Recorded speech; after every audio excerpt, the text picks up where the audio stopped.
So just 2 more minutes by my time, and then we begin. Thank you.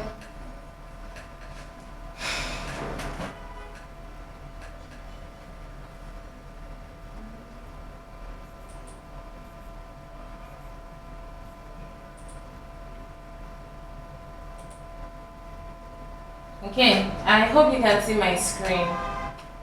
Beautiful.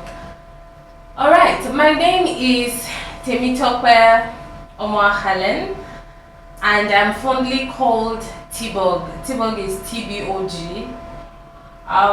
For those who were not at the first webinar, I'd like to just do a quick introduction to who I am, and then we get into the business of the day.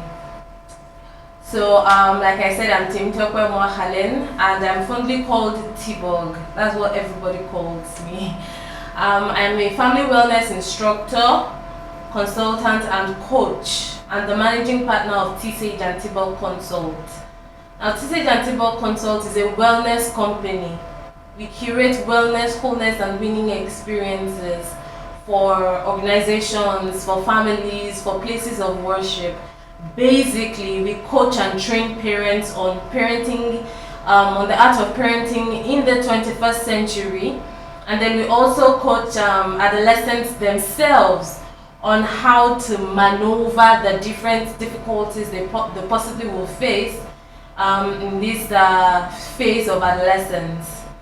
So, in the last webinar, I said quite a lot of things about myself, and if you have not listened to that webinar, I will advise and suggest that you do, because I will not touch a lot of things I touched there here. This is a sort of continuation, right? And in the last webinar, I introduced a course titled Engaging the World of Adolescents, and parents are already on that course, and this week is the third module, and in that third module is titled Difficulties Adolescents Face. Now, this webinar today is called The Blame Game and the Guilt Trip, as you can see on the screen. And I'll give you a little background as to how this came about. Now, in one of our sessions in the office, when we were trying to build the course, we realized that some adolescents were trained, properly trained, but somehow they turned out wrong. And a lot of people, I mean, in the office that day, we were really blaming the parents. And then while we were collating data and we were seeing that, parents might be at fault, we came across another string of data that actually pointed to the fact that, adolescents are at fault. So we began a conversation. It was more like a debate. Who is at fault? No, it's the parents' fault. No, it's the adolescents' fault. And it was a back and forth. And that was how this webinar came. Because when we carried out a mini survey, we found out that quite a lot of parents are suffering from the blame game and the guilt trip. There are quite a number of parents who really feel guilty on this journey of parenting, and there are quite a number of parents as well who feel that they did their best, but their adolescents are still misbehaving. And there are also adolescents who feel that their parents are not doing enough.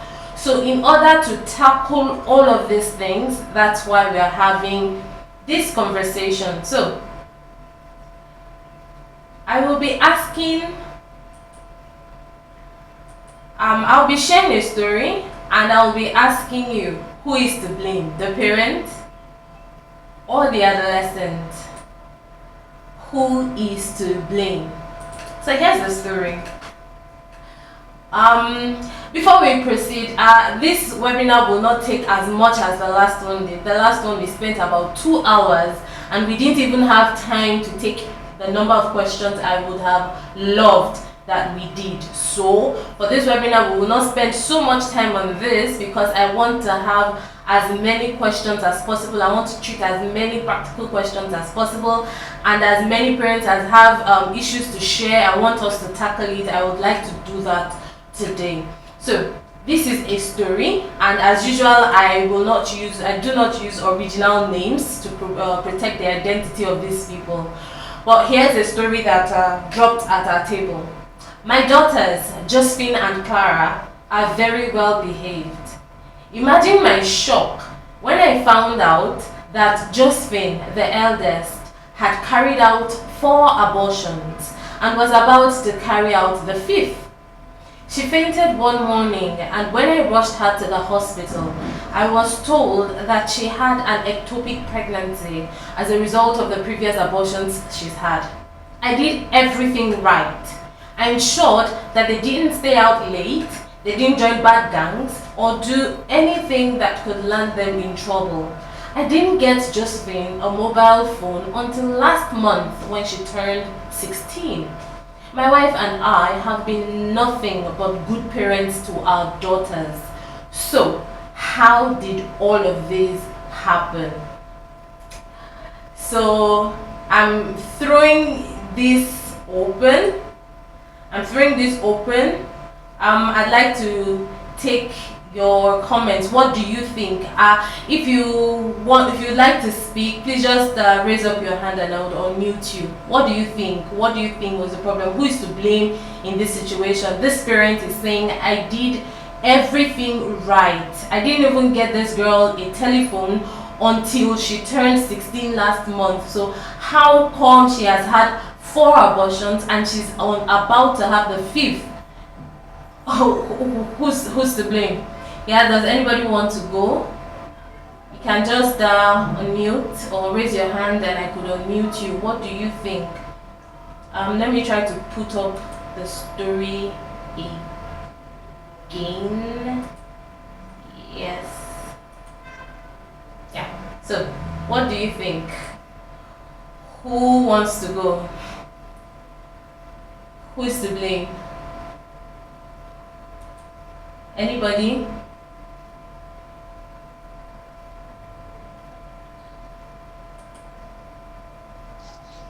Anybody? Okay, I see. Let me unmute you. Okay, please go, Mrs. Omobolani. Well, I guess this is one mistake a whole lot of we mothers and fathers, parents, one mistake that we always make. I think we assume a lot that because they are not going out, they're indoors, they don't have access to mobile phones and some other gadgets, we assume that we have them covered and safe. But we don't I think the problem here for me is the assumption and not taking extra effort to check what the children do. We think when they're all locked up in the house and they don't have phones and stuff, we think that they are safe and they're not. But then they leave the house at some point. I am sure a 16-year-old girl would leave the house to go to school, come in contact with people. So for me, I think we should do away with assumption and then take out more time to be part of the children, check on them more, be part of their lives. That for me, I think that's where the problem is. We assume that because she's indoors most of the time, she's not exposed to technology and all of that, and we think that she's safe. Awesome. That's what I think. Awesome. That's an interesting perspective. So, does anybody want to go at it? What do you think? Who's to blame? What do you see in this particular situation? Anybody? I can see someone is trying to speak. If you are, I cannot hear you. Let me check the chat box. Okay, there's nothing in the chat. Alright, so does anyone want to go? Okay, so maybe I'll just continue. Okay, Silka Polami. Oh, hi ma'am, it's nice to see you. Okay, you're unmuted. Good evening. Good evening, ma. Yeah, good evening, everybody. Good evening. This situation, some years back when my younger sister just finished secondary school. Before then, we saw there was this guy beside our house. One day gave her like 2,500 naira. Me and my mom, we went there. We fought the guy, returned the guy's money and all that. So fast forward 2 years later, after she finished secondary school, she was living with me. So she had her IT at one hotel around us because she did catering and hotel management.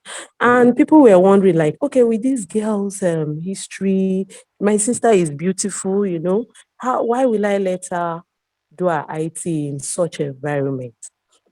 Then at that time, I got her and the elder sister Blackberry. It was when Blackberry was raining. So I got them the curve and the bold. And she was 17 years old then. She wasn't 18 yet. So, my point is sometimes, like what the first speaker said, we believe depriving children of certain things is actually securing them. No, and even people were like, they were wondering, like, wow, why will I do all those things? I said, see, sometimes you just need to pay attention to them. Like this child has aborted 4 times. The mom should notice some changes, pay attention to them, ask questions. Don't assume the way she's sleeping is because she was tired from studying, or maybe because she had too much food is the reason why she's becoming fat or something like that. So sometimes you just need to pay a little more attention, check things. They are still underage. We shouldn't just assume because they look responsible or they look all grown up and matured that they can handle everything. Once in a while, my younger sister, then I still check her chats. Sometimes when she's fast asleep, I'll just pick up the phone, go through the chat. Yes. The day we stopped her from working at the hotel, she wasn't expecting it. She just came back from work after the IT, they retained her. And the elder one I just showed that one what I saw. And the next day we just told her, Madam, you are going to resign. Just go drop your resignation letter and come back home. You are going back to school. And so this thing, when it comes to teenagers, we shouldn't lie to ourselves. We were once teenagers, even if some of us we say, okay, we were the decent ones. We had friends. I had friends that were expelled when I was in SS2. So why should I not expect such to be in my daughter's school at this time? That everything is even more the exposure is higher than then. Why should we expect that we are raising saints now? We have good children, but at the same time, we need to pay attention and be their friends. Everything is not fight. And this trust issue, yeah, it is good to trust our kids, but it doesn't mean that we should not pay attention to signs or do our assignments in the home. Thank you. Awesome. That's a very, very, very beautiful perspective. Does anyone else want to contribute before we go on? Can I see something in the chat? Yeah, so true, Atilika. Absolutely true. Very true. Yeah, alright, so we can proceed. Oh, okay, please, by all means, go ahead. Okay. So thank you again. Something the last speaker said is something that I go back to a lot now, that we were once teenagers, so we should think about how did our parents cope. I went to a boarding school, all girls. I didn't have any kind of contact or anything. Boarding school, 3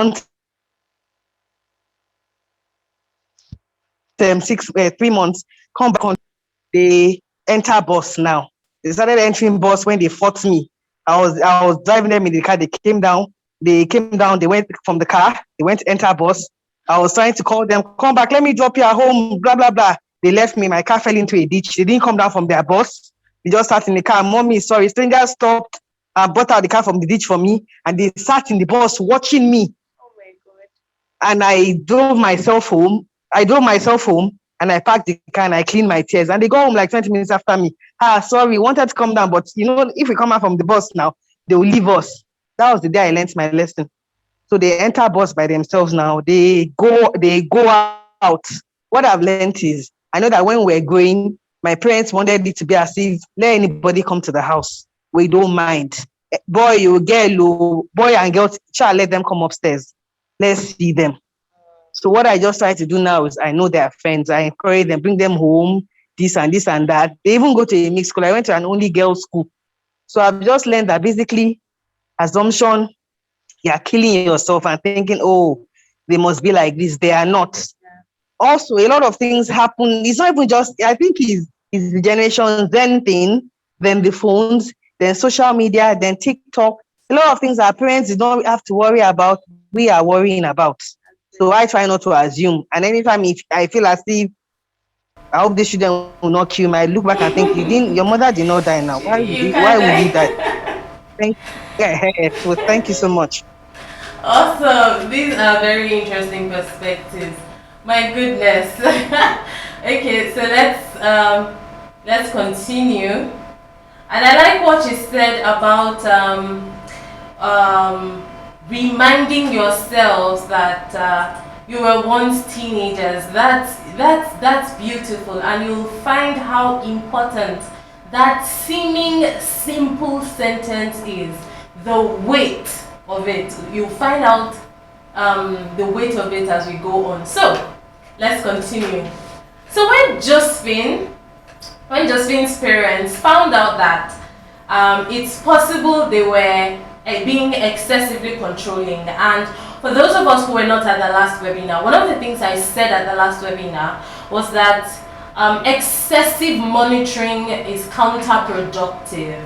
It encourages teen lying a great deal, and it's research-based, research-proven, agreed across the entire wellness industry and across psychologists as well, that excessive monitoring, excessive control is counterproductive. So I'll encourage you to listen to the last webinar. So in this case, we've seen that the parents were excessively controlling, and it put one of their daughters into serious trouble, right? However, the story does not end there. I realized that I might have been too strict with Josephine, so I let her younger sister have more freedom. At 12, I had gotten her an iPhone, and I let her go anywhere she wanted. So why exactly is my now 13-year-old Clara a drug addict?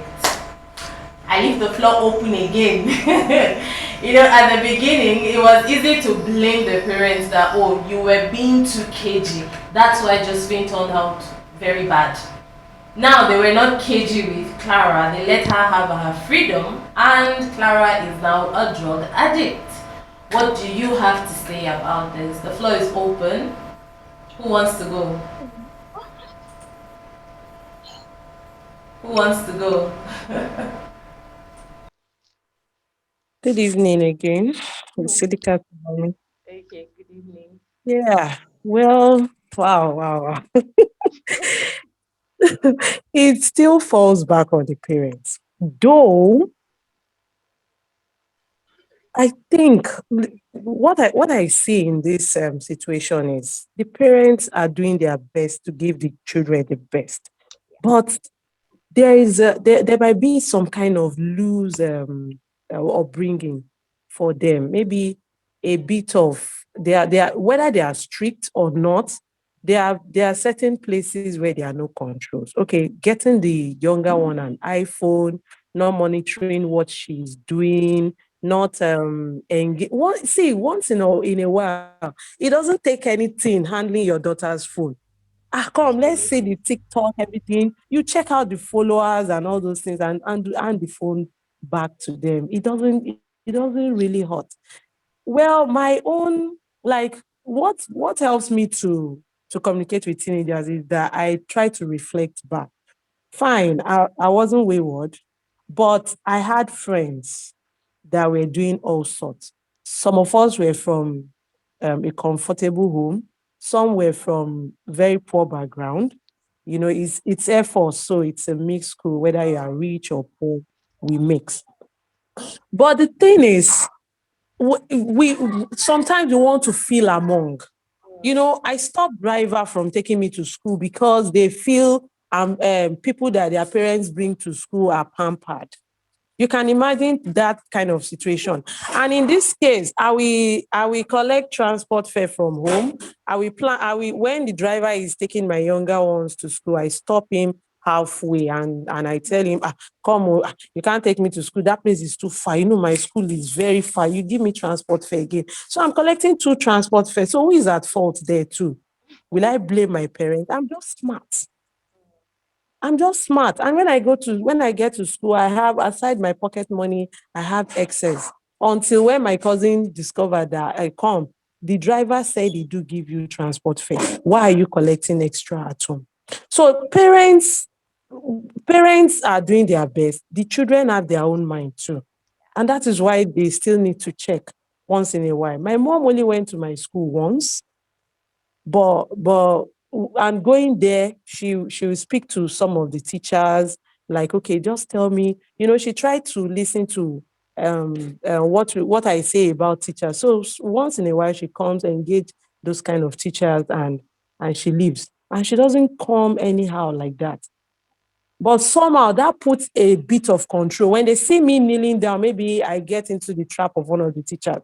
They come and they're like, Hassan, what are you doing here? They go to the teacher that is punishing me and ask questions. So somehow the parents still have responsibility. Yes, looking at this, the exposure, the kind of people the children mingle with, sometimes parents even want the children to look good, to show their wealth, as in just we give our children the best, not knowing that it's detrimental, like the iPhone thing and all that, to just the children. Sorry, I'm going to round up now. Children, sometimes when we look at what we go through to bring them to the world, they are so precious that when we earn 1 million naira, using 500,000, spending it on them is nothing. So the what the children looks to her may be the reason why she's putting so much on them, not knowing that it has another effect. Sorry for my long talk. Not at all. I particularly liked what you said about the fact that the teenagers also have their own minds. Parents are really doing quite a lot, but sometimes what they're doing in the innocence of their hearts could have counter effects on their teenagers, and sometimes these teenagers are just not paying attention. We'll find out some very interesting things, right? So this is the story we will be focused on for the purpose of this webinar, right? Now, in that story, there's something underlying that story, and I capture it in something called the psychology of blame. Now, in psychology, social psychology to be precise, there's something called the self-serving bias. The self-serving bias. And what does that speak about? It's a concept that speaks about blame in a kind of healthy way, such that we say that when something good happens, we take the blame for it. When something bad happens, we blame external circumstances. What do I mean? So, for example, you prepare for a test, right? And you pass the test. The typical human behavior will say, oh, I passed that test because I studied hard, right? Now, if this person fails the test, it's easier for the person to say that I failed this test because this lecturer was bad in teaching. This lecturer did not do a good job at teaching me, or the night before I felt sick, that was why, blaming external circumstances. Now, there are good and bad sides to it. But for the purpose of this webinar, I'm going to be touching on two major extremes in the blame game. And you will see how blame is captured in that story, in this particular story. So the first extreme we'll be looking at are parents who always find something else to blame. It really doesn't matter what happens, who's at fault or who isn't at fault. This category, this very extreme category of blame, will always find something else to blame. The other category, on the other extreme side of the blame game, are those who blame themselves for everything, whether it's their fault or not. They take the blame for everything. And we're going to be looking in detail how this works in parenting. So we're looking at two extremes on the blame game. Parents who find something or someone else to blame, and parents who blame themselves for basically every single thing. Now, what's the consequences of blaming others? The first thing is that it affects your personal growth. Now, going back to that story, let me go back there. Right. In this particular story, there is an element of blame underlying it. And what do I mean? When Josephine's situation happened, one of the things these parents felt was they blamed Josephine for what happened, because in their own by their own verdict and by their own calculations, they did everything right. They banned her, from going to parties. They blocked her from they prevented her from staying out late. They did not get her a mobile phone, even though all of her mates had mobile phone. They were really in her face. So they completely blamed Josephine for what happened. They didn't see their role in it. It was Josephine's fault. Now, because they felt it was Josephine's fault, they decided that, okay, fine, since Josephine turned out wrong because we were too strict with her, let's be free with her sister. And of course, that also turned out wrong. And you see that in a sense, personal growth was affected. Now I'll explain what I mean by that. In different how do I shroud this now? In different categories or in different aspects or segments of the wellness industry and in the psychology space, one of the things everyone has agreed is that parenting or being a parent is actually an amazing opportunity for personal growth. For the very fact that you're a parent, you are presented with an opportunity to grow. And that's very tremendous. And in case you're wondering how, there's no better place to learn emotional intelligence, for example, than at home. You learn it better at home than at work. If you're emotionally intelligent at work, and you're not emotionally intelligent at home, you are truly not yet emotionally intelligent. You are just taking on a character in the office, and when you come home, you pull off that character. Parenting is an opportunity for personal growth, and when you blame others, you do not see your own role in that problem. So you see, when Josephine's parents began to blame Josephine for being the problem, they did not see their role anymore. They didn't realize that an evolution ought to have happened. They did not realize that the way they were parented cannot be the same way they will parent their adolescents. I love what one of the speakers said. She said that how parents did not have to deal with TikTok or social media or the easy access to the internet or available phones in their time. Parents did not have to deal with that. I mean, in our parents' time, what they were using was what do they call this? The Akmaromi. I don't know the English name, but those heavy phones. And then some were using the one you roll and roll and roll. Mobile phones were not yet a thing. It was in 1999 that mobile phones really started gaining traction in Nigeria. So pre-2000, pre-1999, people did not really have access to the mobile phones. So the problems parents had to deal with then is basically not really the same now anymore. Yes, parents still deal with knowing how to properly transmit their values to their children, but the social atmosphere, the social climate has completely, entirely changed. Yes, we had only landline. I see that. Honestly, I recall vividly the day my dad got a mobile phone. It was a Sergeant My X2 or My X4. I think it was a Sergeant My X4. I mean, you needed to see how the entire compound, with the way we were all rejoicing, it was as though he bought a car. When he bought his Econet SIM card then at 30,000 naira. I mean, now we are buying SIM cards at 100 naira, 200 naira. Then it was 30k. And he bought it, and we were all rejoicing. Our father now has a phone. We were all dancing around. I mean, so we did not even have the opportunity to have phones. My youngest brother, he came many years after us, so he had the opportunity to have a standard phone in secondary school. A lot of us did not. So imagine the problems parents are dealing with now is not entirely the same with what their own parents dealt with. So wanting to use the same parenting methods that was used on you, wanting to use that same method on your child now can be counterproductive. An example is this: back then, parents were very, very controlling.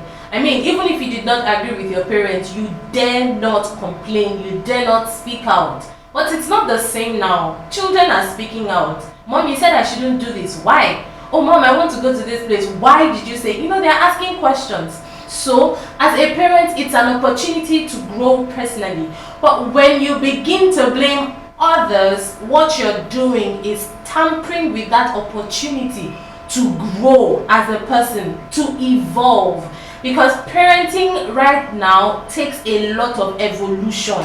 We have to evolve completely. You have to understand all of the various communities your adolescents function in and know the specific tools to engage them.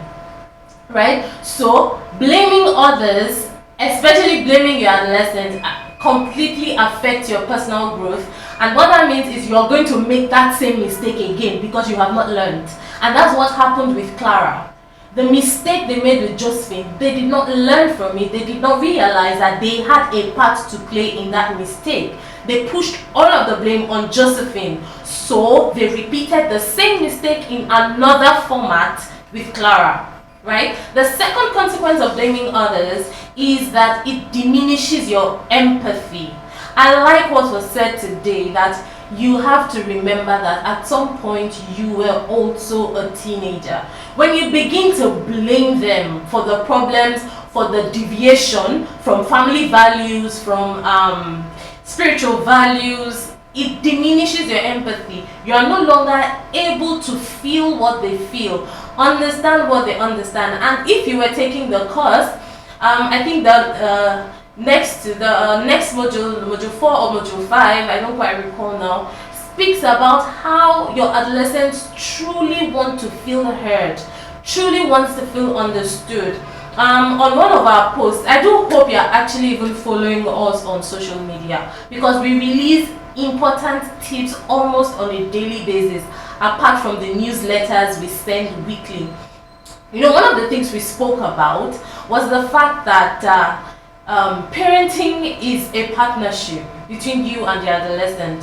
Of course, there's a partnership between father and mother, but that's not even what I'm talking about right now. There's the partnership between you and your adolescent, and that partnership is important because that is when you get something called willing compliance. There are two types of compliance. There's the willing compliance and there's the coerced compliance. When you begin to blame them, what you'll get is the coerced compliance. And that means they're only complying and only obeying your instructions because right now there's really nothing they can do about it. The minute they get access to the boarding school or they get access to the university, they will drop off everything you have said because they do not feel that you empathize with them. So the consequence of blaming them is that it diminishes your power to empathize, and that is a no-no. Also, blaming others kills healthy relationships.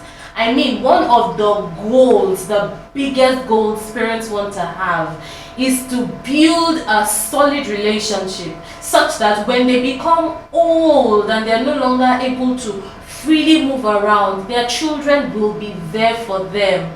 I feel so pained many times when I see many old people without their children around, and these children are not around not because they do not live in the same geographical space.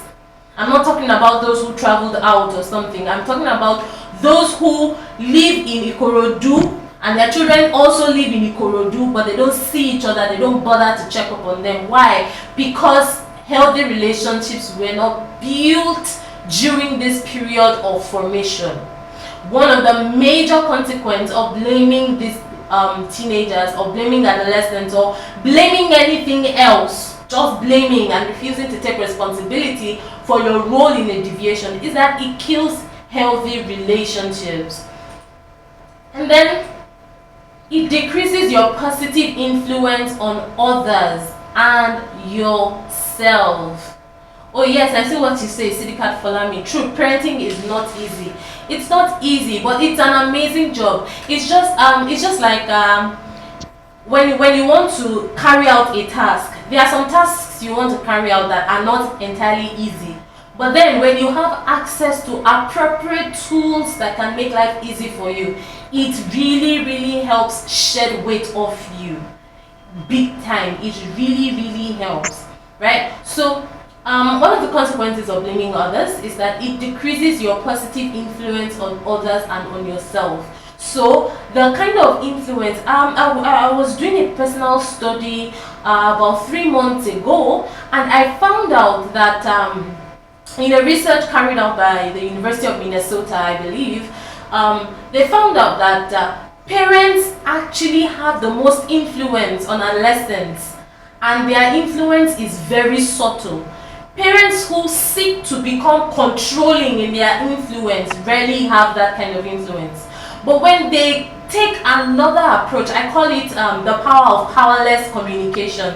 It's a communication dynamic I will speak about sometime in the future, and in the next course we are building. It's the power of sorry, someone is unmuted and it's causing interference. Okay. Alright, so I've muted you. Yeah, so it's the power of powerless communication. In doing all of this, in having this kind of influence on your adolescents, right? When you blame them or you blame external situations, external circumstances for the problems, you do not take your share of the blame, if I should borrow that word. You do not see your role in that problem. It reduces drastically your positive influence on others and then on yourself too. Because when you shift the blame to something else, to someone else, the kind of influence you wield drops. I'm reminded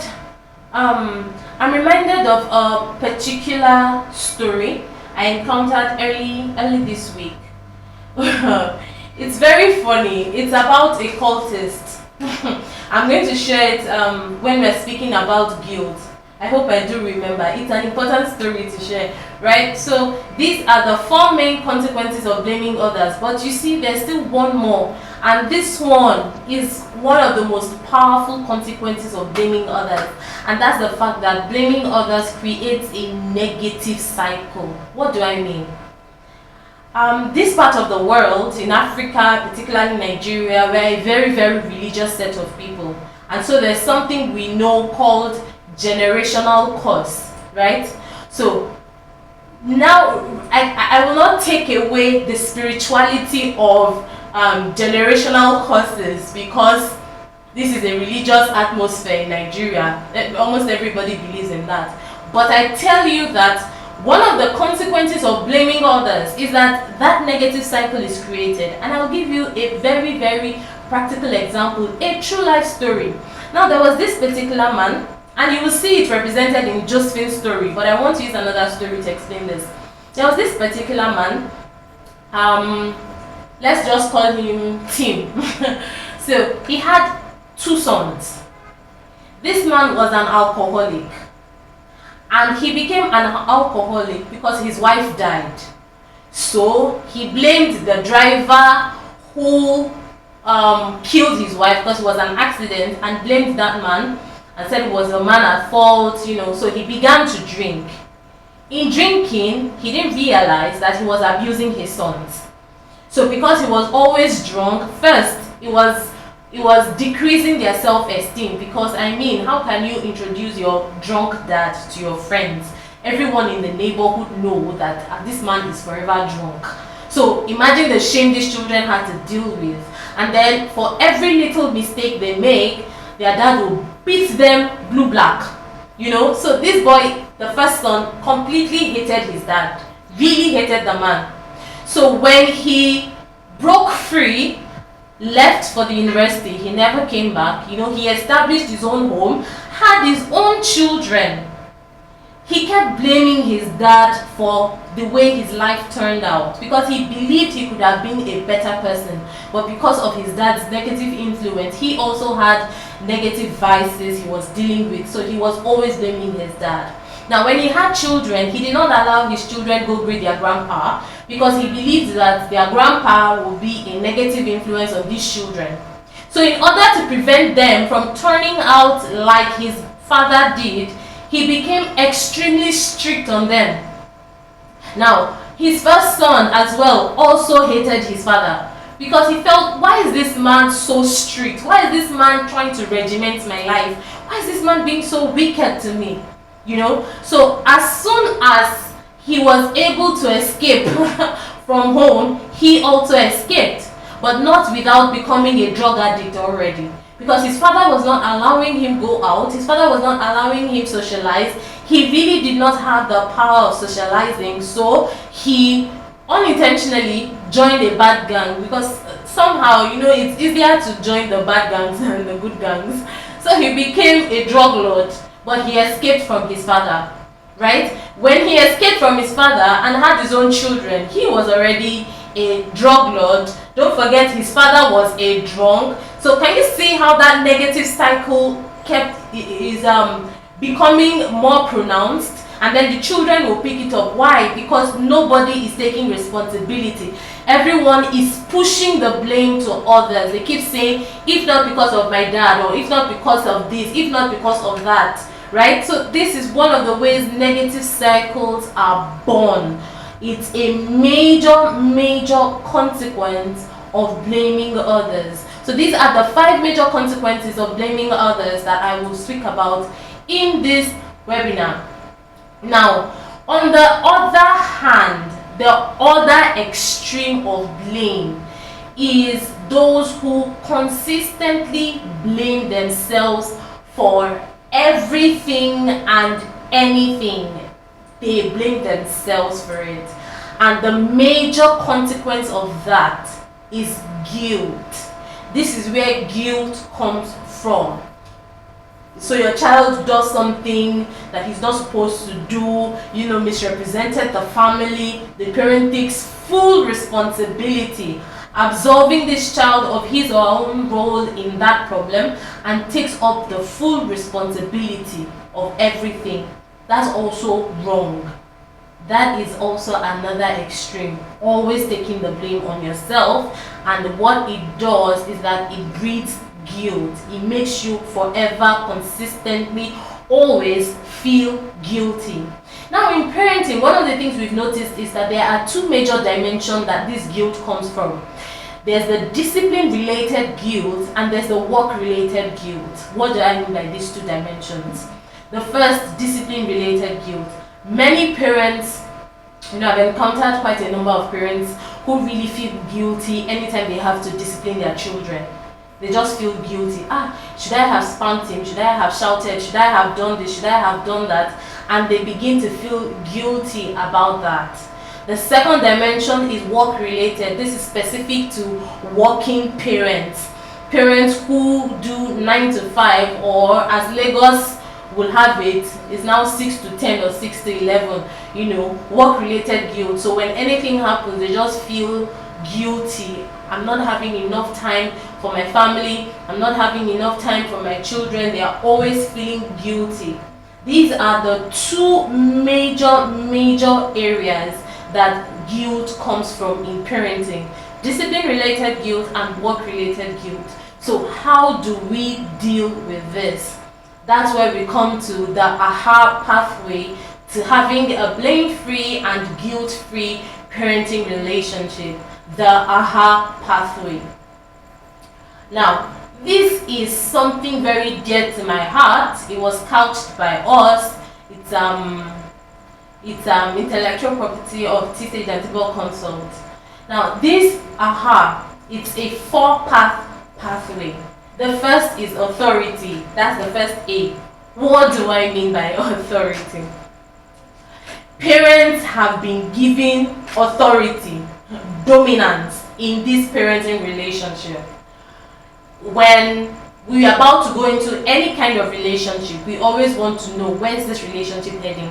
Either a business partnership, a relationship partnership, friendship, whatever the situation or the relationship, there's always something to define it, right? Now, in the parent-child relationship, one of the major things parents want to have is that they want to be the kind of person where their children can come up to confide in, whether they made mistakes or not, whether they did well or not.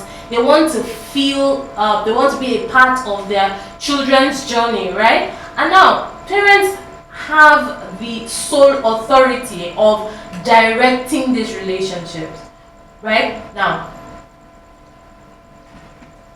back in the days, before the 21st century, this was the kind of parenting in place, the hierarchical structure. I think it was last week where we released something on our social media handles talking about the hierarchical structure of parenting. The first A speaks about your role as a parent and the authority you have. It's something you must know. As a parent, I am in control of this relationship. I am in charge of this relationship. I know what I am doing in this relationship. That is something every parent should be aware of. However, if this is all you know, you will become an authoritarian parent. The kind of parent where you are God all by yourself. You are the beginning and you are the very end. You are the one who can say and unsay. Nobody else has a right to speak. When you have spoken, it is yes, it is amen, it is done. If this is all you know and this is all you do, you're going to fall into a major trap. And that's the trap of becoming excessively controlling. And you recall what I said at the beginning. It is research proven that when you are an authoritarian, you are a commanding and domineering parent, you cannot have a fruitful relationship with your adolescent. You cannot. It's not possible. Two things will happen. You will either have an adolescent who will rebel, or you will have an adolescent who cannot mature into wholesomeness. This child will grow into a very, very dependent adult. Either way, if all you know in your role as a parent is that you have authority, then it's still going to be a problem for you. That takes us to the second A, which is altruism. This speaks about selflessness, right? It speaks about the fact that you understand, you empathize. It speaks about humility. And that will take me to that story. I was told a particular story about a cultist. This cultist was well known in this particular school. Now, in a particular hostel, there was a major fight, and this cultist went to the hostel to give a peace talk. For 30 minutes, he spoke. Now, this is a known cultist. People know that he had killed, he had maimed, he had destroyed. People are aware, they were all aware. But he came to give a peace talk, to make peace, so that no one there was fighting, right? For 30 minutes he spoke, he gave a lecture, and at the end of this speaking, the entire hostel erupted into a clapping and standing ovation for this man, or for this guy. They were like, the wisdom of what he spoke was mind-blowing. What happened there? This was a man everyone knew was violent. But when peace began to speak, when he began to speak peaceful words, it just put him in a place of awe, right? And that, if you bring that to our parents, that might not be a good story, but if you bring it to our parenting experience, when as a parent you understand your authority, but in spite of understanding your authority, you realize that you can and should empathize with your adolescent. So your adolescent know that you can veto. When he or she comes to you, they know that when I come to daddy, for example, or to mommy, mommy can say no, and there's nothing I can do about it. However, they come and you are saying, this is my perspective. Naturally, I will not want you to go, but why do you want to go?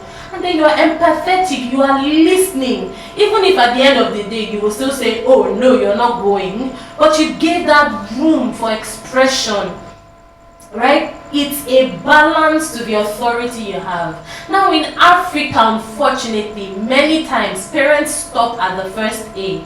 They do not even bother going to the second A. And there are also some families that they do not utilize the first A at all. They utilize the second A, which is altruism. And those are parents that we call doormats. They are the kind of parents that are passive. Their children will walk over them because there are no boundaries, there are no spelled out expectation, nothing, right? So if all you know is altruism, it's also still a problem because you become a doormat. There's nothing you are giving or doing that is making your child see you as someone worthy of emulation, right? So again, if all you know is authority, it's a problem because what you are breeding for the future is either rebellion or a dependent adult. If all you know is altruism, what you are doing is that you are relinquishing your power as a parent. You are relinquishing your right, your system of mentorship, of overseeing, of guiding. You are relinquishing it and you are asking your adolescent to parent. That's basically what you're doing. So altruism balances out authority, but then that's not all, because if this is all you know, you will still be exactly maintaining balance is key. Very beautiful. So if these two are all you know, it's still a problem. Because how then do you escape guilt in parenting? Because if at all times you are expected to have this authority and know when to be selfless and humble in your dealings with your adolescent, if that's all you know, there's still going to be a problem with guilt. That takes us to the third dimension, which is H, your humanity. As parents, we need to remember that we are still humans. It really doesn't matter how well or how awesome we do, or how dedicated or how precise we are. There are times where our humanity will show. For example, things went bad at the office. You're really losing your cool. You're frustrated, you're tired, but you're still expected to be the perfect parent. You get back home and something happens and you are flaring up and throwing tantrums, right? That's a pointer to letting you know that you are forgetting that you are human. And as a human, you are to rest. As a human, you are to know that the possibility of burning out is real and should be prevented or managed at all times, right? So there's an interruption. Okay, I think I've unmuted the person. I should think so. Okay, so if as parents you forget your humanity in a bid to parenting, you will land in the trap of guilt. Definitely, you will land there. So the third aspect to having a blame-free and guilt-free parenting is to remember that you are humans as well. Do not play with your humanity. It is true that you are parents. It is true that you are expected 100% of the time to get it right, but okay, alright. It's true that you're expected 100% of the time to get it right, but as parents, we need to remember, in spite of it all, we are humans. As humans, we need to take rest. As humans, when we make mistake, realize you have made the mistake and do better next time. Don't kill yourself over it.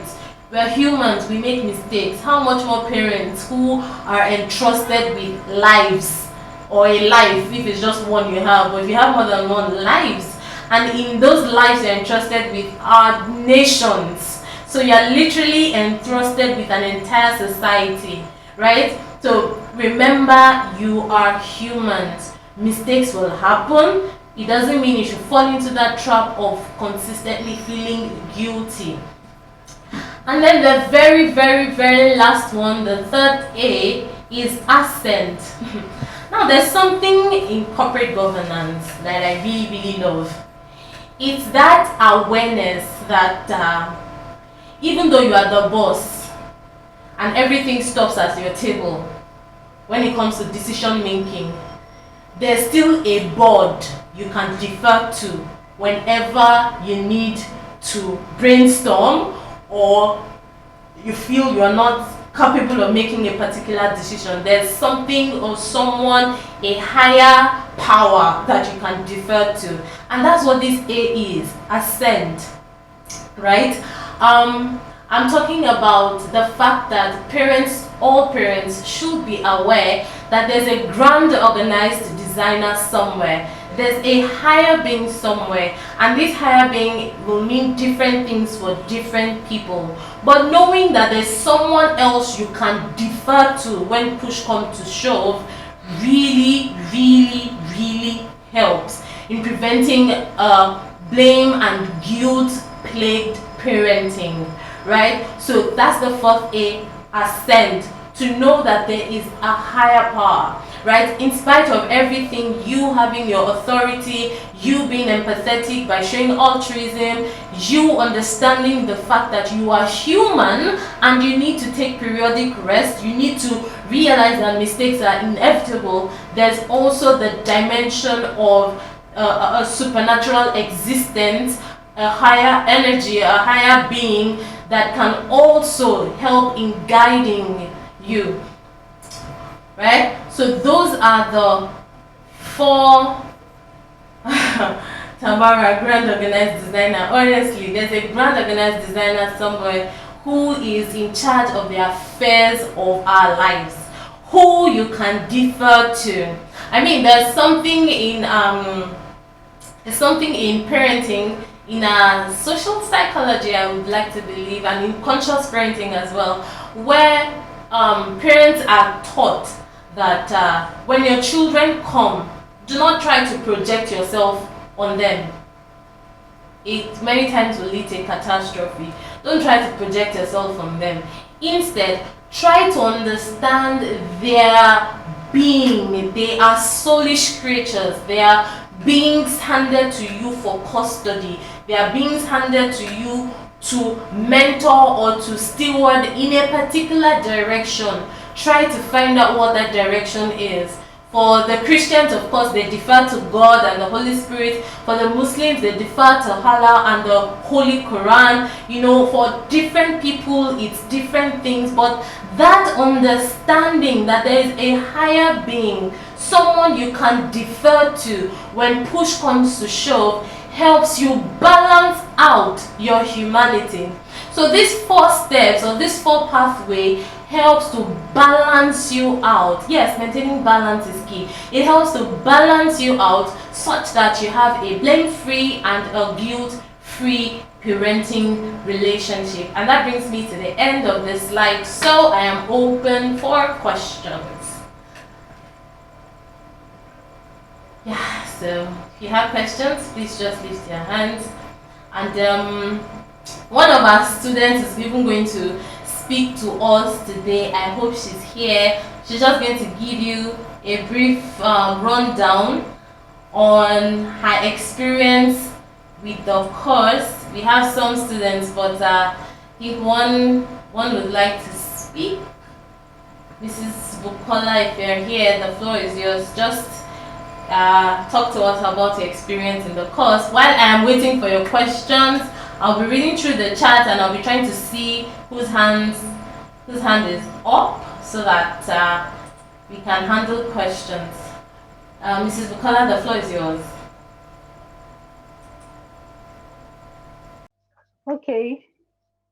Good evening, ma'am. And Good evening, ma. everybody. Good evening, ma. Yeah. Thank you for the work you're doing. And thank you for the loads of information and knowledge I'm acquiring. Thank you so much. All right. I got registered for the course, Engaging the World of Your Adolescent. When I attended that first webinar at that time, she kept saying, Tibo kept saying, you should engage the world of your adolescent. I was asking myself, what's the meaning of this thing? She kept saying it. What's the meaning of this thing? Eventually, at the end of it, she talked about the course and I registered and I'm on it and I'm having a good time. One thing in particular is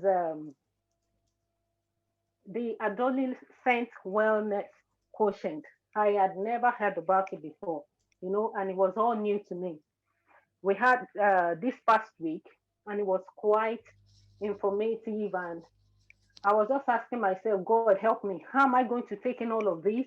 How am I going to be able to detect all these things? But I know that it's not you don't get it all done in a day. It's a process. And I thank God because I'm already on the pathway. I'm going to just say this. Yesterday, something happened, and my children are having a program at school, and they're actually going to wear mufti. When my daughter told me what she wanted to wear, I didn't feel so cool about it. I was like, why not find something else to wear? We looked around. The truth is, the way she's just getting bigger these days, she doesn't get to use her clothes so much, and we actually stopped really buying things in much for her. We just buy a little at a time because before you know it, both clothes, shoes, she outgrows and all that. So I was not like, okay, let's look through the wardrobe. In fact, we're almost the same size right now. She even said, Mommy, let me come and check inside your wardrobe. We went. I had some suggestions. She said she didn't like it. And I said, okay, if you don't like it, then okay, let's go back to your wardrobe. Ordinarily, I would want to force on her. The kind of person I am. I would want to force. But because of the training I'm having right now, it has changed my perspective. So we went back. That same thing she said she wanted to wear, and I looked at it. And I saw that truly it wasn't as if anything was wrong with it. You understand? So, and I started thinking from my own perspective. And at the end of the day, in fact, the other trouser I said she should wear, when she said she doesn't want to wear it and all that, I said, okay, wear what you want to wear. As long as, okay, you have a long top, you know, I'm okay with that. You can wear that. So later she now said, Mommy, do you know why I didn't actually want to wear that? She now showed me that there was a part that was actually kind of fading. And when I saw it, I thought I wasn't so cool, truly. But normally, I wouldn't even want to hear her side. Like, this is better, just wear it. So it has changed my perspective. And I'm so grateful that I'm on the course and I'm learning so much. Thank you, T-Bob. Thank you so much, ma. Thank you so much, ma. Oh, I see Mrs. Abimbola is here. If Mrs. Abimbola, if you would like to say something, please just let me know. But I'd like to answer Tamara's question. Tamara put something in the chat box and she said, what happens when both parents do not agree on the same parenting method? And this is huge. This is very true. Before I started wellness, parenting wellness, parenting family wellness instruction, consulting, coaching. Before I went into the family sector at all, what I initially used to do was relationships. I used to talk to people in relationships. I used to speak about relationship. That was really my major focus before I moved into parenting. And I did that because I realized that there are certain parenting errors that can be avoided. And it will be avoided at the level of dating or courting. Because when some mistakes happen and they are consolidated in marriages, it becomes tremendously difficult. First, because there is a social expectation on marriages, there's a spiritual expectation on marriages depending on the person's faith or religious beliefs. There are expectations by the children as well. Now, when there's a value clash, a systemic clash, right? It's not just the parents who suffer; the children also suffer. So, coming to this question, what happens when both parents do not agree on the same parenting method? The first thing that happens is that there's usually a breakdown in the communication between either of both parents. Because once this happens, the child will defer to the parent whose method is in sync with them. Now, on Father's Day, we released a video that was targeted at dads and of course moms who fall into that category, but in Nigeria it's mostly dads that fall into that category. And what was the video about? The video was speaking to dads, asking them, please, who told you that you are supposed to be the wicked one in the relationship?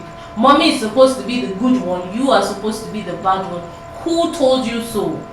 Because in becoming that person, you won't realize the mistake until when your children are grown and you find that they are deferring to mommy over daddy. Okay, sorry about that. They are deferring to the person who had their backs over the one who was being wicked, whereas it was just an agreement that one person should be the wicked one while the other one is the good one. So when there is a clash in parenting method, the first thing that really truly happens is that there is usually a breakdown in the relationship between one of the parents and the child, because the child will readily defer to the person who supports him or her. The second thing that happens is that there becomes a strain on the relationship between father and mother. So what I would typically advise in this kind of situation is to plead with both parents to take out time to have a conversation where at least one party must be willing to compromise. It's not negotiable. If there's no compromise in that particular issue, if there's no compromise, one of both parents will suffer, or both parents will suffer because the child will basically be defaulting to whichever of both parents supports him or her part-time, right? And that's a dribble. So when parents do not agree on the same parenting methods, I tell them, come, let's have a conversation. Why are you deferring to this particular perspective? Why are you deferring to this perspective? When I listen to both parties, I give them both. These are the pros and cons of both methods you are talking about. Which do you feel will best enrich your child? Decide. I strongly believe that when parents are aware of the pros and cons of whatever parenting method they choose to adopt, because of the love they have for their children, they will default to the one they feel will better enrich their children. So that's just how best I'll answer it. Besides, we also even have something in the works. We're hoping to release this for free. It's we call it family policy. It's something we believe every parent should have. If you had the last webinar, you would have heard me speak about a family constitution. It's something along those lines, just to help parents and their adolescents have something to work with. Yeah, so that's how I'll answer your question, Tamara. I hope I got your question. Do you have further questions? And does anyone else have a question to ask? Yep. Okay. Any question? Any other question? Tamara, please, did I respond to your question properly, or do you still want clarity? Please do let me know.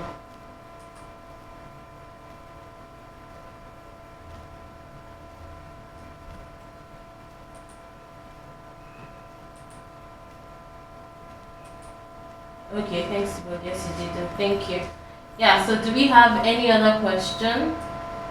If we do not, I can just easily call this a wrap. And if you had the first webinar and you had a question then and I wasn't able to answer, because those who sent me questions, I did my best to answer on our social media platforms. So if you're not following us, please do so. I'm typing in that's the handle, at TCJantibog. So please follow us. You'll see I did some videos to answer all of the questions I was asked, and if you do not have, if you had a question and it's not been answered, I can use this opportunity to answer it. If not, I will not like to delay you for longer than necessary. So do we have any other question? I'm looking through the chat. Okay. Does anyone have a contribution, a comment?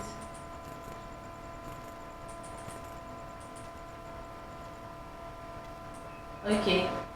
Alright then. So it's safe to say, sorry, how do you, I can see a question here.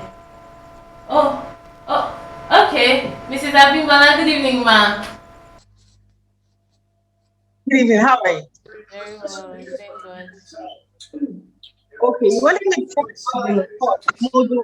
Are you hearing what she's saying? I will Hello. mute her. Hello? Are you hearing Yes, I can hear Mrs. what Abimbola. I'm doing? Okay, Okay, you want to talk about the courses and the module that are taking so far. Okay, yes, please.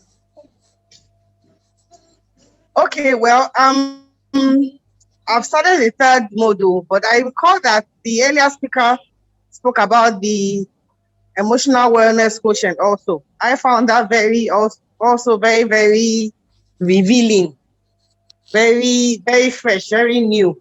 And yes, you find out that when you go through that module, you're able to look back and think about instances of situations that happen with your teenagers, and you'll have thought, oh, if I knew this then, I would have reacted this way. Even currently to things that had happened even till this evening. So you find out that I think they are also in a struggle, trying to understand what they're going through, why they are the way they are, the emotions, the hormones, the everything, and also why are you suddenly so hostile, or why are you the way you are? So for me, it's been enlightening.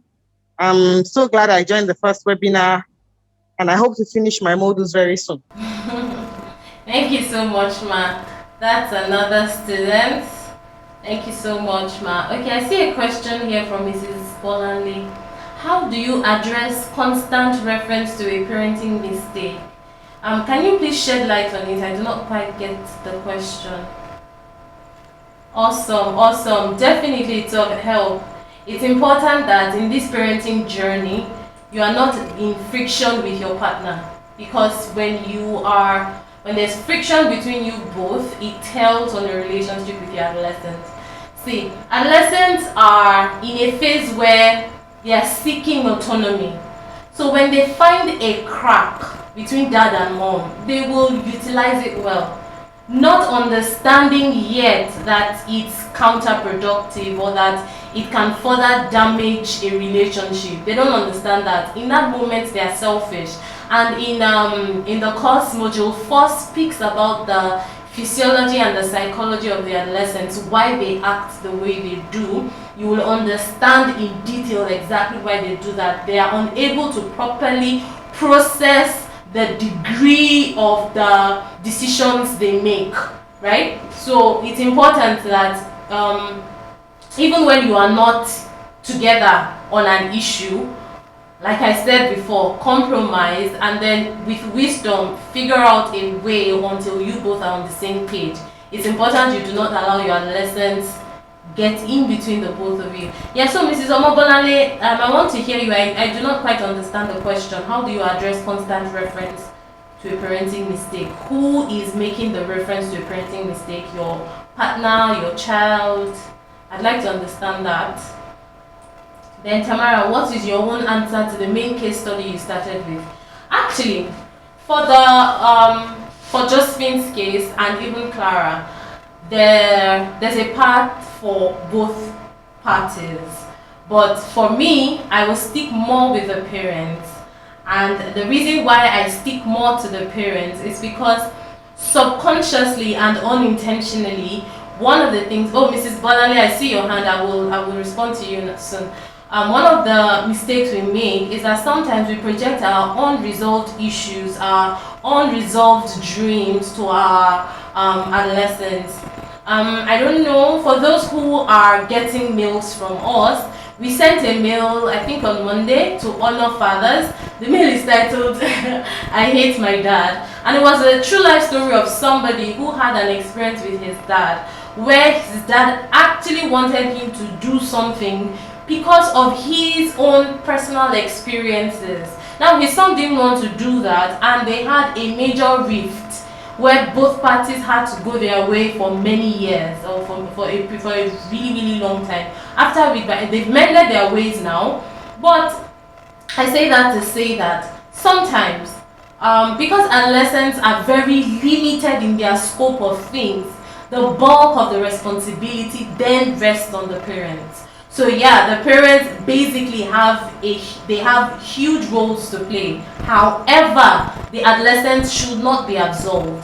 One of the things I always say is that your values must be properly communicated to your adolescents. Please don't assume they know, or don't just tell them once and that's it. Let it be a constant rhythm, a constant anthem, something that is properly instilled and ingrained in them, that when they are woken up from a deep sleep and they are asked a particular question, they can respond to you because they understand the family values. Now, when the family values is properly understood by an adolescent, and this adolescent still chooses to deviate, having understood the values, then you know that, oh, this adolescent also, this is the role this adolescent played. This adolescent understood but still chose to go his own way. That's a different ball game.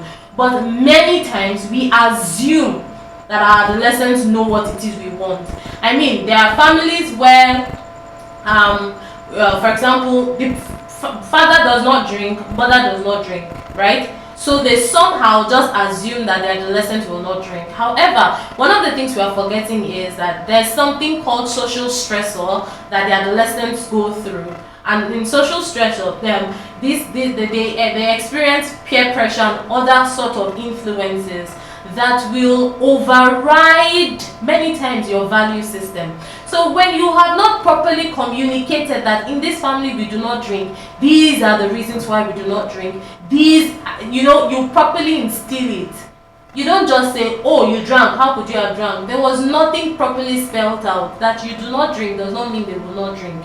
You have not properly spelled out your values. So for your adolescents, values must be properly spelled out, and the course Engaging the World of Adolescents teaches you how to properly communicate these things to them so that they understand it. So when they understand it and they're operating from a place of understanding, if they still choose not to do or act in line with the values, then you know that, oh, this is their role, this is the part they have played in this problem or in this deviation that has happened. So Mrs. Omambalale, I am unmuting you now to please ask your question because I do not understand. Okay, I think you can unmute yourself. I'm trying to unmute you here. I don't know why. Alright. Perfect. Yeah. Yes, I didn't quite get it. Okay. Oh, okay. Sorry. Okay, you goofed at some point in time in your parenting style, and your child makes a. Oh. Okay. So how do you have a conversation? Have a conversation with this adolescent. In module 6, module 7, module 5, 6, 7, Dr. Lusoji, I will unmute you soon. I see your hand is up. In module 5, 6, 7, one of the major things we speak about is first we introduce you to your collaborators. I mean, in this parenting journey, it's not possible to do things on your own. You will not always be in your child's school. You need somebody there who would stand in as a parent. There's something we call the office of the parent. We need somebody there who will assume that office. This person carries your family values, even though the person is not a part of your family, but you know that this value, the values of this person are in sync with mine. This person can become your collaborator at the learning place, right? So they are collaborators. Module 5 speaks about these collaborators. Module 6 introduces you to your competitors, people, things, whatever that stand to replace your value system in your children. And after module 6 then explains how they do this, module 7 then uses their strategy against them. That's how the course is arranged. So you have goofed at some point in time in your parenting style. That's fine. Remember the AHA pathway. Remember your humanity. It is bound to happen. Many times we will mess up in this journey. Now, one of the tools we deploy is called vulnerability, right? There is a coded, awesome, subtle strength in vulnerability. I mean, I have seen the toughest of children meet with their vulnerable parents and they've broken down in perfect and absolute understanding of what it is their parents are saying. So yes, you might have messed up, and if your child is making it a point of reference at the slightest opportunity, you need to have a sit down with this child first and foremost. This child needs to understand, and it's a skill you're going to help him or her with. Because this child first and foremost needs to understand that as humans, the possibilities of errors exist. Yeah? After making this child understand that, you will apologize for that error that you have made. It's non-negotiable. An apology must be done. Oh yes, I am your mother, but I am human and I made this particular error. For this, I am sorry. At the time, this was what I saw, but obviously it was limiting because this and these was the holistic picture that I missed out. For this and for whatever pain it cost you, I apologize. I am sorry. Having said that, now that I have apologized, you do not have a right to whack this error in my face. First, it is disrespectful. Second, you are saying that you're not giving me room to be human, to make mistakes. I mean, you will have a proper sit down. You're going to talk to this child as though you are speaking to your mate. Right? Because it's just beautiful how the minds of adolescents work. They want to be seen as adults, even though they many times behave as children. And that's why module 4 is there, to speak about why they act the way they do. I mean, it's very hilarious. They want to be adults, but they behave like children. So at this point in time, you sit with this child as an adult and communicate. See, I know I goofed, I know I messed up, and I'm sorry, I've apologized. But it is wrong for you to rub it up in my face. What you are saying is that when you become a parent, this and these are the things you will do. It means when your child makes mistakes, you will always rub it in his or her face. You will not give your child room to grow out of that error. You will not, let this child relate to it. Let this child see how these things can be hurtful, because it can be hurtful. I've made a mistake as a parent and my child is consistently rubbing it in my face. It hurts. It can hurt.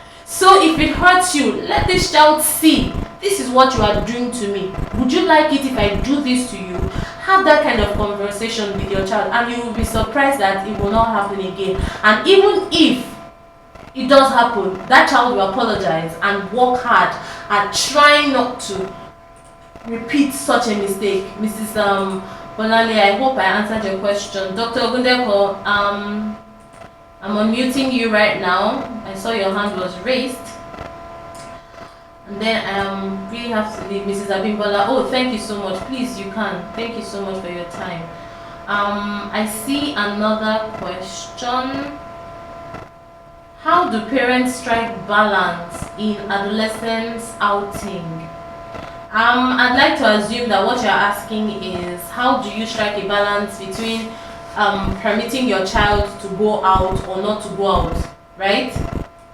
Dr. Gudeko, I'm trying to unmute you. I don't know what's happening, but if you can unmute on your end, please do, and let me hear your question, because I see that your hand was raised, even though you've put it down right now.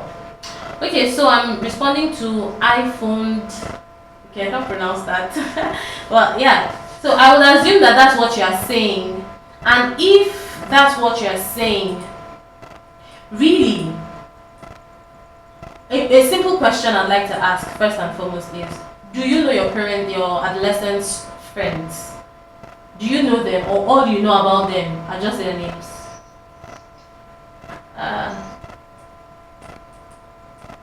Where is this? Shana Ahmed. Okay. Yeah, so do you know your adolescent's friends? Or all you know is you just know their names?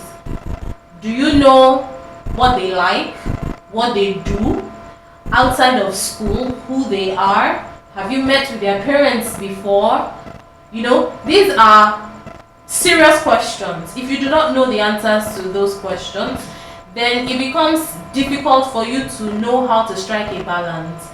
I'll give you an example. I recall when I was in secondary school, my dad then he basically did not allow anyone come say hi to us at home. And if a guy should mistakenly come to my house, oh my goodness, he's going to run, because after being heavily drilled, he realized that, no, T-Bog's house is not the kind of house you go to. Her father would chase you, literally. So nobody came to the house to look for me. So my siblings and I, we began to devise different ways to sneak out to go visit friends, right? So I don't recall the particular incident that happened where we had to tell our parents that, see, you don't even know who our friends are. If my friend is a bad person, a fraudster, you have no clue, right? So my parents had to literally host a session where all of my classmates came to my house in the morning at about 9 a.m. They ate breakfast, they ate lunch, and packed home dinner, right? What did that do? They used the opportunity to assess my friends, to see who is the good one among these ones, who is the bad one, who are we to watch out for, who are we not to watch out for. So to answer that question, in order to know how to let your child go out or not to go out, first and foremost, the first thing I advise is know exactly who these friends are. Do they embrace your values? Do they not? If they do not embrace your values, in adolescence, it's quite difficult to say, oh, I don't want you to be friends with this person anymore. It's quite difficult to say, because there's a particular newsletter we sent out, either last week or 2 weeks ago, that speaks about what to do when your adolescents have bad friends. If you're not on our newsletter, if you don't receive mails from us, please just drop your email addresses, because you really do need to receive. We send out parenting tips every week to help out. This is something we have talked about in one of the mails. So you actually do need to know who these friends are. That's where you start from. In knowing who these friends are, you are able to pick out who's bad, who's good. And then you are able to become a parent to all of them, whereby you allow your house become a hangout zone. That way, you can subtly, now you will not be an overbearing parent, but you can subtly keep an eye on what's going on, because they are partying in quotes under your own roof.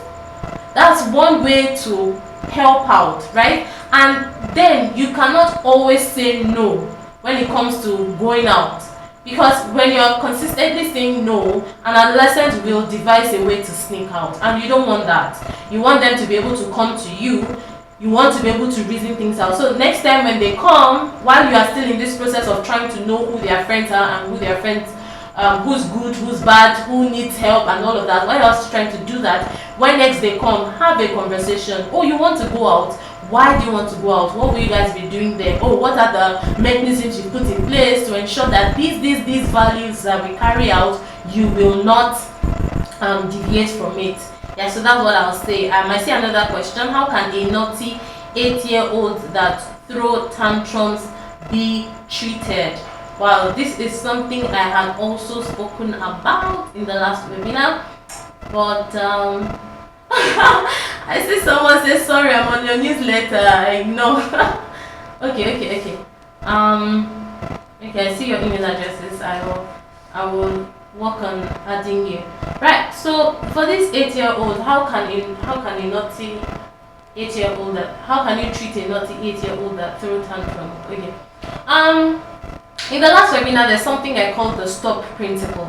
That's the very first thing to adopt, right? When this child begins to throw tantrums, the first thing you do, the S, let me type it in here because it's not a part of this webinar, but S is slow down, T is thankful, O is observe your emotions, and P is plan. Now, so I will explain what these things mean. S, slow down. I'm asking you to please calm down. You need to calm down. When your 8-year-old is throwing tantrums, you cannot afford to throw tantrums too. Then it becomes two children throwing tantrums. One person must be the bigger one, and you are the bigger one. So how do you? Oh, doing Jade, you're on our newsletter now. Okay, so how do you slow down? You calm down. When your child begins to throw tantrums, just relax. Just relax. Slow down, calm down, relax. Right? If you're finding it difficult to relax, begin to think of other things to be thankful for. It really tremendously helps you to calm down. There's nothing that helps you calming down as much as gratitude. Gratitude has a powerful effect to relax your nerves, right? When you've done that, observe your emotions. You need to be sure that your emotions are not all over the place. You need to be sure you're not angry. Why? For example, when you are angry, whether you like it or not, physiologically, your voice becomes many notes higher. Your voice becomes many notes higher, right? What that means is that whether you like it or not, your voice will be raised. And when your voice is raised, what you are communicating to the other person is that you are in fight mode. The response you will get is also fight.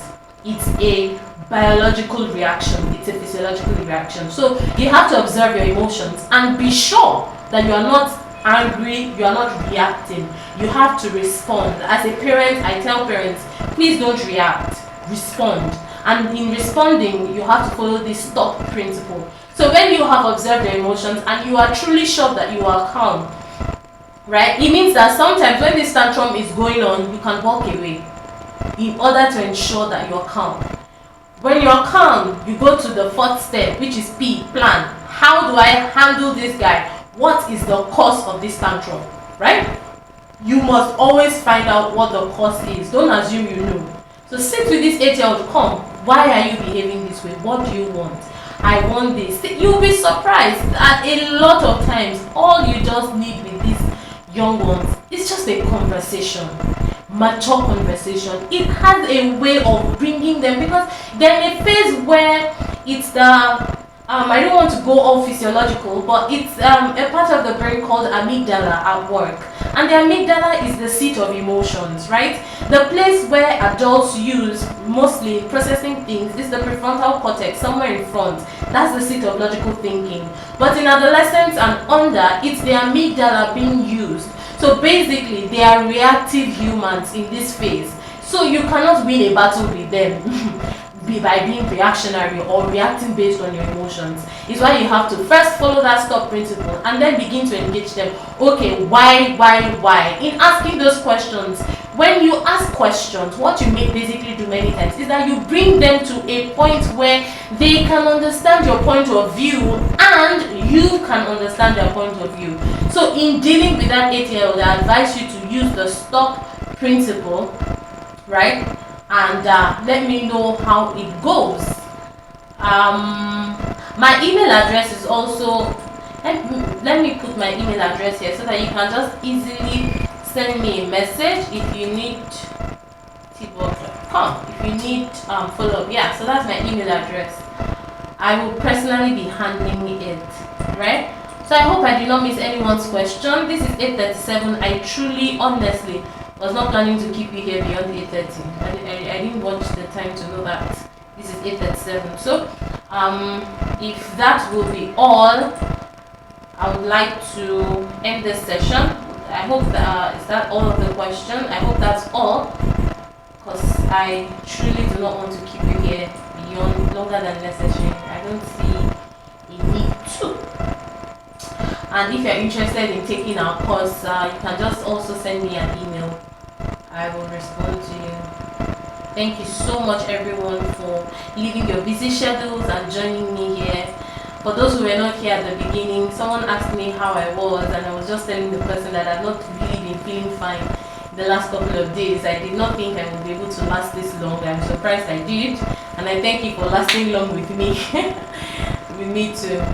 So on this note, I guess it's safe to say good night. Good night, everyone.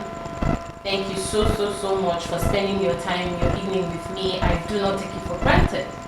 And I see all your email addresses. You will be added as soon as possible. Hopefully by tomorrow it will be done.